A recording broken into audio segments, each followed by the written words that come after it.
Welcome to our channel. Today we how to verify your application with Chase, beginner guide step by step clearly. To verify your application with Chase, begin by visiting the Chase website.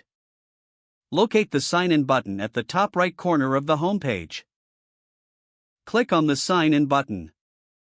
You will be redirected to a login page. Enter your username and password in the respective fields. If you do not have an account, click on Not Enrolled. Sign up now to create one. Once logged in, navigate to the Accounts tab. Select View Application Status from the drop-down menu. You will now see a list of your applications. Choose the application you wish to verify. Look for the Status section to view the current progress.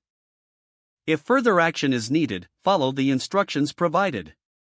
For additional help, scroll down to the Customer Service section. You can call the number listed for immediate assistance. Alternatively, use the chat feature for online support. Ensure that you have any necessary documents on hand when contacting support. After verification, you will receive a confirmation email. Check your email for any updates regarding your application status. Once everything is confirmed, you can proceed with any next steps as instructed. Remember to log out of your account after you finish your session. If the page does not load, refresh the browser or try again in a private or incognito window. Make sure you are using the correct email address, then retype it carefully to avoid small typos.